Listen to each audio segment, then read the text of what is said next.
And greetings, everyone. Dr. Mark Kelly here. We will be covering nutrition and metabolism. It's really more on metabolism, and this should go hand in hand with the digestive system one. So this is more the biochemistry of energy, but both consumption and production. So it's sort of the biochemistry again of nutrition and metabolism. All right, let's get started. Hopefully, I'm going to share right off the bat and go big. And good. So let's get into it. Obviously, you see a pole vaulter here, full of muscles. So metabolism is the sum of all energy requiring energy consumption processes, many factors, including overall metabolism, lean mass, the amount of quality of food. Go ahead and know, though, that the term metabolism is both catabolism, breaking down food, and anabolism, building it up. In this case, she's building up her muscles from the catabolism from food. Okay, so what is ATP? It's adenosine triphosphate, as you can see here. So it's an adenine with a ribose, that's adenosine, and then 3 phosphates. It's between the second and third one that is the really high energy bond, although there is some energy between the ADP and AMP, adenosine diphosphate and monophosphate. But usually they're going to go from a triphosphate to a diphosphate, and it releases actually a lot of energy. I think it's 7.3 kcals per mole, so it's really high energy. But again, the ATP gets broken into an ADP and then get re-energized into the ATP. So kind of keep those two in mind. So what are the sources of both catabolism and anabolism? You'll see the blue arrows represent catabolism and these green arrows represent anabolism. But we basically break our food down into 3 main, what we call macromolecules: proteins, carbs, and lipids, or fats, as many call them. Proteins, of course, can be broken down further into amino acids. The complex carbs get broken into monoglycerides, which would include glucose. Okay. And then monosaccharides, I'm sorry. And then the triglycerides get broken into actually a monoglyceride, and then 2 fatty acids. Okay. But go ahead and remember that amino acids, glucose, and glycerol and fatty acids is how we transport it in the blood. So these are what get absorbed into the bloodstream, and then we transport these. Now, amino acids can be, again, broken into, well, they're used for protein synthesis. So this is the anabolism. When we're building muscle, we need amino acids to get synthesized into our muscles here. Glucose provides energy in this case, so they're not showing the anabolic part, but they are showing it back up here. So glucose would go into the liver, and then which would form glycogen. So that's how that part occurs. We do have some in our muscle as well. So glycogen storage in liver and skeletal muscle. And then the triglycerides, as we mentioned, gets broken into a monoglyceride and then 2 fatty acids. Those fatty acids are definitely used for fuel, but they can also be stored as adipose tissue, or as adipose, as lipids in adipose tissue. So, and then of course we break them down for fuel source, and that's what weight loss is about. So go ahead and know that process. And what's going on here is 4 steps to basically glycolysis. Okay, or 4 steps to using a carbohydrate / a glucose for energy. So the first step is called glycolysis, going from a glucose to 2 pyruvates. The glucose is a 6-carbon molecule, the 2 pyruvates, 3 carbon ones. Then we have the transformation of pyruvate into acetyl-CoA. So this is your second step, going from a pyruvate, and then it becomes acetyl-CoA which can then enter the Krebs cycle right here. What is the Krebs cycle? A whole bunch of different steps, but the bottom line is it's going to produce NADHs, 3 of them, and FADH2s, one of them, and then an ATP as well for each turn of it. And there's actually 2 turns per glucose because there's 2 pyruvates, which means there's 2 acetyl-CoAs.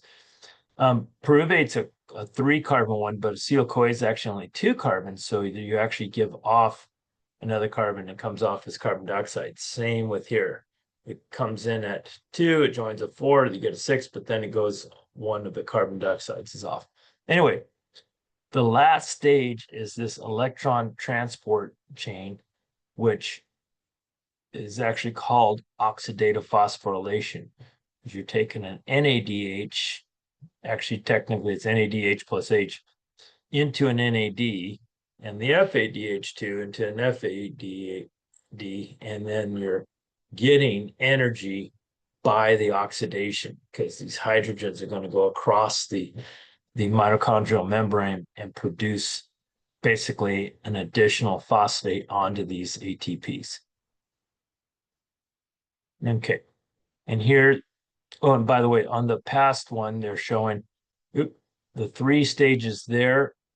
The first 3 stages, I'm sorry, the last 3 stages all happen in the mitochondria. So the mitochondrial matrix, and then mitochondrial inner membrane. So these are actually inside the, but yeah, these are all 3 are need, the mitochondria is needed for these last 3.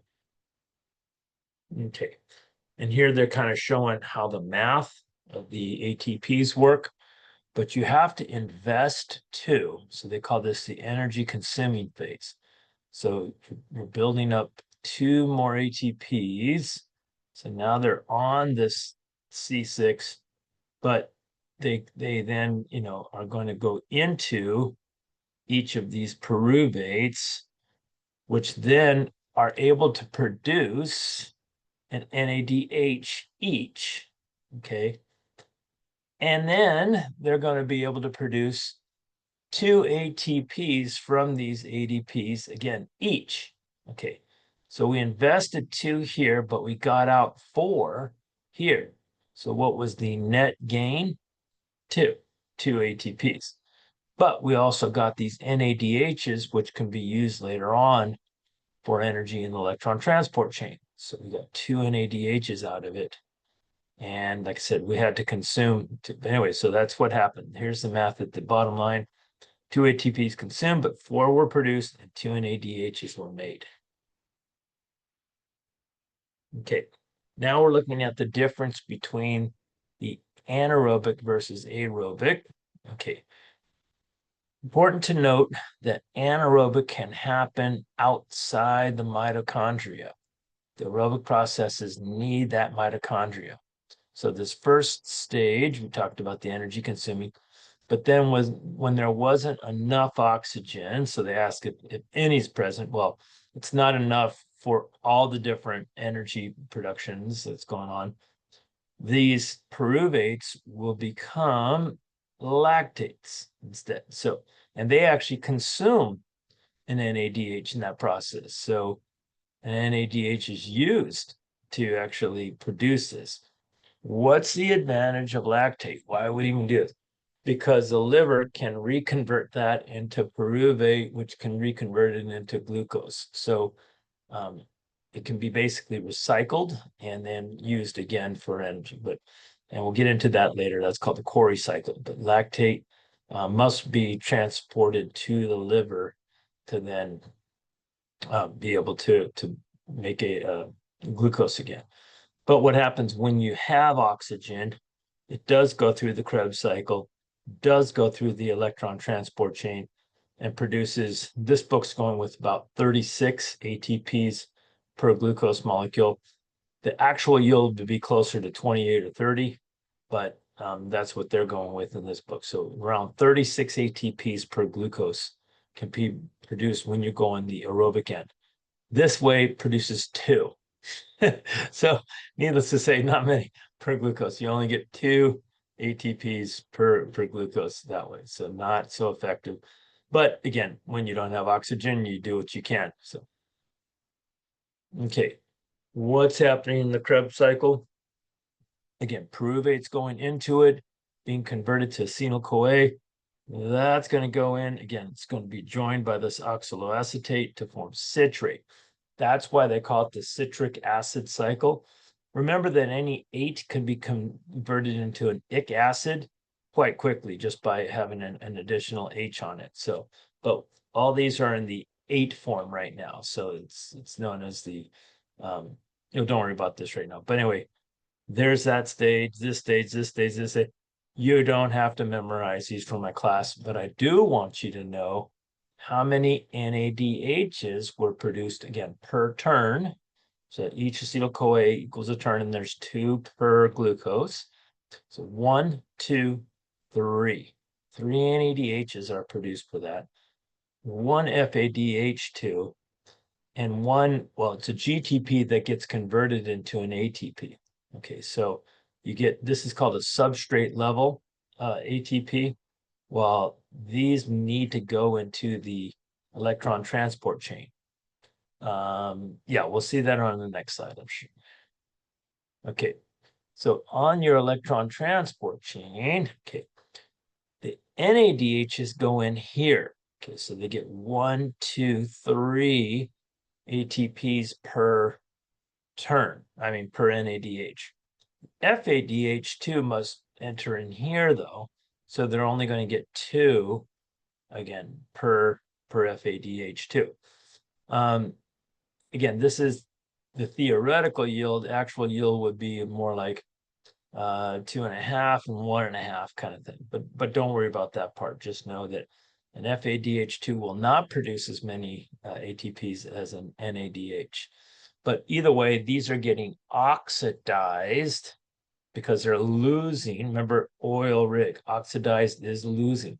They're losing their H to this ATP synthase to then phosphorylate. That's what's oxidative phosphorylation. And again, this is happening between the outer and inner membrane. So this is the intermembrane space is where it happens. And then inside of that, there's the matrix. And that's where the final product is held, I should say. All right, so carbohydrate metabolism, they're getting into all the different ATPs. Go ahead and know that it's 12 ATPs per for the oxidative, for the Krebs cycle. But again, the total, see, now they're going with 34 here. Oh, because of the initial 2, right? So they're showing all the math here, but it's 36 per ATP. Okay, gluconeogenesis. What is this? Literally, it's making new glucose, new. So what can be made into new glucose? A lot of stuff, actually. So various types of amino acids, glycerol, as we mentioned, and like I said, even alanine or glutamate, those are 2 types of amino acids. It's an anabolic process that occurs during sympathetic stimulation when the body needs more glucose. So it's kind of flip the script on this, in that most anabolic processes happen due to insulin, okay, because it's busy storing. Okay, this is the one process though that occurs with sympathetic because you need more glucose. So you're low in glucose, so you need more. So the sympathetic stimulate is going to get that going. So glucagon will actually cause gluconeogenesis because it wants to raise blood glucose. So again, only the liver can do this. So that's very important to know. So very interesting how, like I said, even lactate can become glucose. But again, it goes back to pyruvate, which then goes there. But that's the transport of lactic acid to the liver. And then it's conversion to glucose back to the muscle would be called the Cori cycle. And triglyceride broken down to monoglyceride. So we have a triglyceride. What is that? Glycerol with 3 fatty acids here. And it gets broken down by the lipase, okay, and this will form a monoglyceride and then two fatty acids. Wonder why doesn't it cut off all three? I don't know. It just doesn't. Okay. So yeah, the two carbons are joined with coenzyme A. Anyway, so that's what a triglyceride. Again, this would be called lipolysis. Lipolysis when it's broken down like that. And it produces a lot of energy when you go through lipolysis and the fatty acids are broken down again by this beta oxidation where they're cut two carbons at a time. So 1, 2, cut, 1, 2, cut, 1, 2, cut. So each of these, and then you get an NADH for every cut that you make. And of course, each of these will become, can get formed into an acetyl-CoA, which then produces that many more ATPs. So here they're going through sort of the process here. So start off with this fatty acid. This is a short chain one, of course. And it gets broken down again, two carbons each. And then, yeah, you do need this fatty acyl carnitine for the transfer. Anyway, it gets into this fatty acyl CoA, and then again, goes into the Krebs cycle to produce energy. So, and again, even the glycerol can be converted into glucose to get energy as well.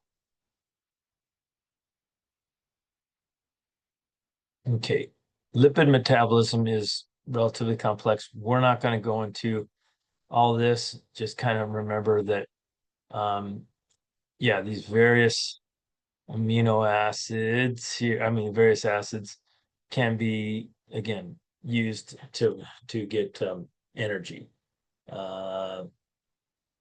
Yeah, I'm not sure. Oh, they're trying to show all the different avenues, but don't worry about those. Okay, chylomicrons. Do you know where are they absorbed again? In the lacteals during digestive process. They're embedded with a bunch of stuff here. So there's embedded lipoproteins. Here's phospholipids. Here's a lot of triglycerides. There's cholesterol esters in there. There's all kinds of stuff. But it's a big storage sort of facility for various lipids. So chylomicrons contain triglycerides, cholesterols, other apolipoproteins. And then they get carried through the lymphatic system and then into the bloodstream to where they're used for whatever purpose they're needed for.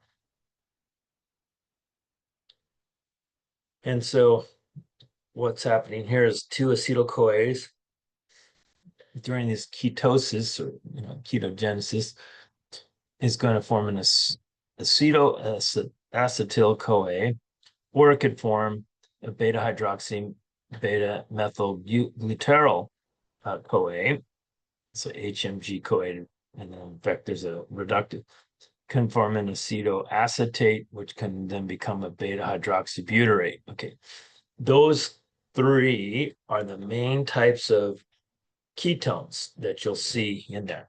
And of course, whenever you have a carbonyl group, so the oxygen double bond with the carbon, and then a carbon, away from that, in this case, the sulfur here, yeah, in each case it's here's carbon. That's the ketone group. They can be used by the brain for fuel. Okay, that's the main reason they're even when the body's low in carbs, it will resort to this type of metabolism. So, and that's the bottom line. It can cause a person to have bad breath, get dizzy and weak, and even become acidotic. They call it ketoacidosis. Okay, and this is ketone oxidation. Don't need you to know this, but the bottom line is the acetyl-CoA enters the Krebs cycle after it's been converted down into these. Okay, digestive enzymes and hormones. We're kind of getting into what we covered before, but go ahead and understand the stomach cells will produce pepsin and HCl, we talked about before, but intestinal cells will have secretin and cholecystokinin, or CCK. They secrete these two, okay?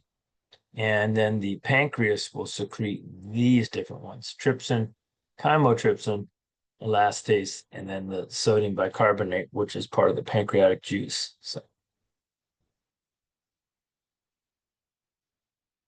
okay, here we're getting to the urea cycle.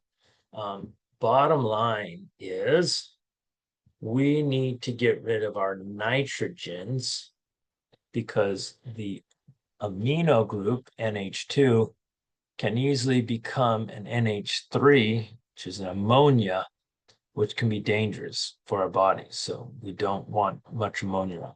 So ammonia is processed into urea, and this is then eliminated via urine through the kidneys. So let's see if we could see the urea. There it is. So it's two NH2s along with that carbonyl group. So it's kind of like a bullhead kind of looking thing. And again, that's how our body will process the nitrogens to get rid of them safely. That would be oxidative deamination. Okay, here they're showing energy from amino acids. Yes, we can get energy from amino acids, but it's not a primary source. So they're just showing where the various amino acids can enter in to the Krebs cycle to be used to get energy out. And here's the glucogenic, ketogenic, and then these are again into the Krebs. So, but these are the two types of amino acids that we will have. You don't have to memorize, which are which, but again, this is glucogenic and this is ketogenic because they're made ketose oxidation versus this. And catabolic and anabolic pathways. Again, they're going through the whole shebang right here. It's a good overview though. Glycogen can be broken into glucose, which goes through again glycolysis to produce two pyruvates. That could either go into becoming a ketone, or it can become a glycerol and then be stored as a triglyceride, or it could go into acetyl-CoA, which can then also be stored as triglycerides, or it can go through the Krebs cycle. Yeah, certain amino acids can be pulled off from there, put in, and then eventually used to produce more energy. Yeah, so that's quite a few different steps here. Good overview, though. Good overview. And again, the catabolism is blue, anabolism is green.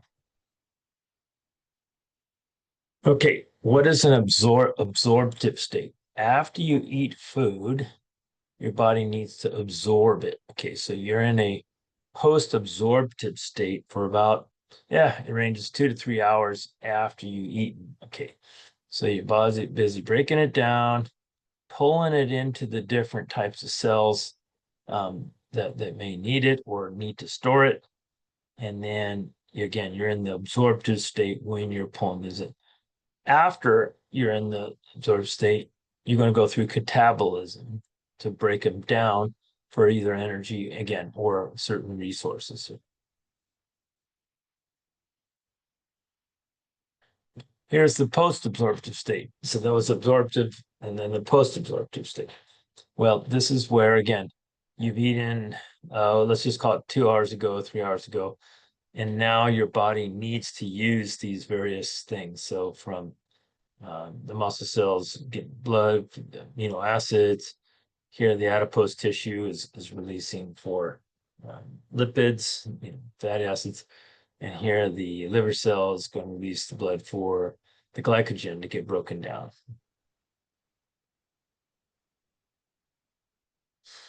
Okay, what does the hypothalamus do for our thermoregulation? This is just an example of how the hypothalamus will cause, of course, the thyroid to increase its output to where body temperature raises to where we're in our thermal homeostasis. This is also what they call thermogenic, and you burn a lot of calories to do this. So if your body temperature is increasing, you're going to try to get cooler, of course, and if it's getting cold, you're going to try to shiver and get higher. But that's how our body works via the thyroid. Okay. And finally, we're coming toward the end here.